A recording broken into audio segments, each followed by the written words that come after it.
દેવી અપરાધ ક્ષમાપન સ્તોત્ર. હે માં, હું નથી મંત્ર જાણતો, નથી યંત્ર જાણતો. અરે, મને તો સ્તુતિનું પણ જ્ઞાન નથી. મને આહ્વાન અને ધ્યાન કેવી રીતે કરવું એ પણ હું જાણતો નથી. સ્તોત્ર અને કથાની પણ જાણકારી નથી. નથી તો હું તમારી મુદ્રાઓ જાણતો, અને નથી તો મને વ્યાકુળ થઈ વિલાપ કરતા પણ આવડતું. પણ હા, એક વાત ચોક્કસ જાણું છું કે કેવળ તમારું અનુસરણ, તમારી પાછળ ચાલવાનું, તમારું સ્મરણ કરવું, જે બધા ક્લેશોને, સમસ્ત દુઃખો અને વિપત્તિઓને હરી લેનારું છે. સૌનો ઉદ્ધાર કરનારા હે કલ્યાણમયી માતા, હું પૂજાની વિધિ જાણતો નથી. મારી પાસે ધનનો પણ અભાવ છે. હું સ્વભાવે પણ આળસુ છું, તથા મારાથી તમારી નિત્ય પૂજા પણ થઈ શકતી નથી. આ બધા જ કારણોથી તમારા ચરણોની સેવા કરવામાં જે ત્રુટિ રહેવા પામી છે તેને ક્ષમા કરજો. કારણ કે પુત્ર કુપુત્ર થઈ શકે, પણ માતા ક્યારેય કુમાતા થતી નથી. હે માં, આ પૃથ્વી પર તમારે સીધા સાદા પુત્રો તો ઘણા બધા છે, પરંતુ તે બધામાં હું જ તમારો અત્યંત ચપળ બાળક છું. મારા જેવો ચંચળ કોઈ વિરલ જ હશે. હે કલ્યાણી માં, મારો જે આ ત્યાગ થયો છે એ તમારે માટે કદાપી ઉચિત નથી. કારણ કે કુપુત્ર થઈ શકે, પણ માતા ક્યારેય કુમાતા થતી નથી. હે જગદંબા, હે માં, મેં તમારા ચરણોની સેવા ક્યારેય કરી નથી.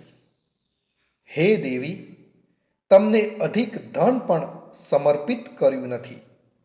તો પણ મારા જેવા અધમ પર તમે જે સ્નેહ કરો છો તેનું કારણ એ જ છે કે પુત્ર કુપુત્ર થઈ શકે છે, પણ માતા ક્યારેય કુમાતા થતી નથી. હે મા પાર્વતી, અનેક પ્રકારની સેવાઓમાં વ્યગ્ર રહેવું પડતું હતું. તેથી 85 વર્ષો કરતાંય વધુ અવસ્થા વીતી જવાથી મેં દેવતાઓને છોડી દીધા છે. હવે તેમની સેવા પૂજા મારાથી થઈ શકતી નથી. તેથી જ તેમની પાસેથી કશી જ સહાય મળવાની આશા નથી. આવી વેળાએ જો તમારી કૃપા નહીં થાય તો આધાર વિહોણો થયેલો હું કોના શરણે જઈશ?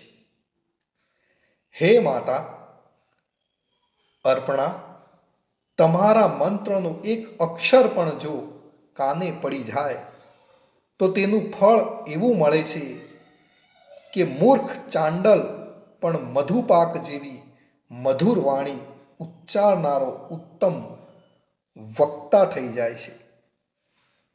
રંક મનુષ્ય પણ કરોડો સુવર્ણ મુદ્રાઓથી સંપન્ન થઈને દીર્ઘ કાળ સુધી નિર્ભયપણે વિહરતો રહે છે.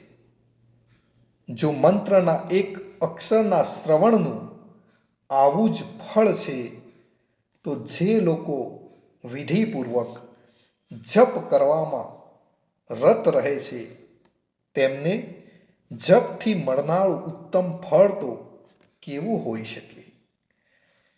અને કયો મનુષ્ય જાણી શકે?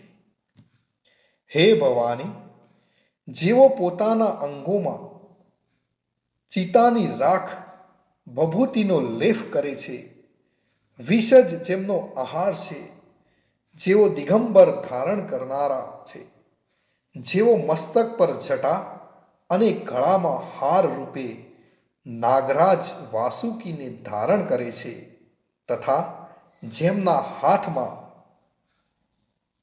કપાલ શોભતું રહે છે તેવા ભૂતોના સ્વામી પશુપતિ પણ એકમાત્ર જગદીશની જ પદવી ધારણ કરે છે. આનું શું કારણ?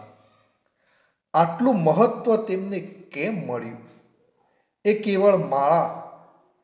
કેવળ તમારા પાણી ગ્રહણની પરિપાટીનું જ ફળ છે. તમારી સાથે લગ્ન થવાથી જ તેમનું મહત્વ વધી ગયું છે. મુખ પર ચંદ્રમાની શોભા ધારણ કરનારા હે માતા, મને મોક્ષની આકાંક્ષા નથી અને નથી તો સંસારના વૈભવની પણ અભિલાષા અને નથી કોઈ પ્રાપ્તિની અપેક્ષા કે નથી તો સુખની ઈચ્છા. પણ તેથી મારી તો તમને એ જ યાચના છે કે મારું જીવતર રૂડાની શિવ શિવ ભવાની એ જ રીતે જાપ કરતા કરતા વીતે. હે મા શ્યામા, અનેક પૂજા સામગ્રીઓથી વિધિપૂર્વક તમારી આરાધના મારાથી ક્યારેય થઈ શકી નથી.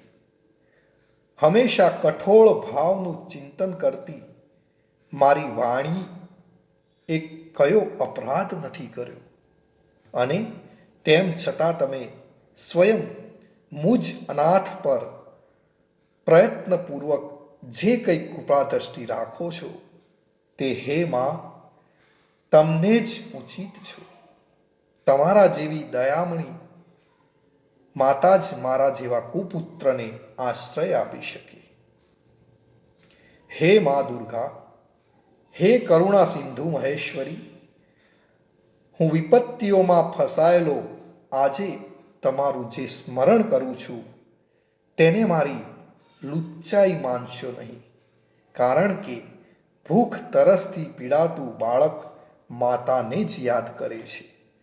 હે જગદંબા, મારા પર તમારી જે સંપૂર્ણ કૃપા છે તેમાં આશ્ચર્યની સી વાત. પુત્ર અપરાધ પર અપરાધ કરે જતો હોય તો પણ માતા તેની તદ્દન ઉપેક્ષા કરતી નથી. હે મહાદેવી, મારા જેવું કોઈ પાપી નથી અને તમારા જેવું કોઈ પાપોને હરનારું નથી. એવું જાણીને તમને જે યોગ્ય લાગે તે કરજો. શ્રી શંકરાચાર્ય વિરચિત દેવી અપરાધ ક્ષમાપમ સ્તોત્ર સમાપ્ત કરીએ છીએ. ભક્તો, કોમેન્ટમાં તમારી કુળદેવીનું નામ લખવાનું ભૂલશો નહીં અને તમને આ વિડીયો સારો લાગ્યો હોય તો તમારા સોશિયલ મીડિયામાં શેર કરવાનું પણ ભૂલશો નહીં. જય માતાજી.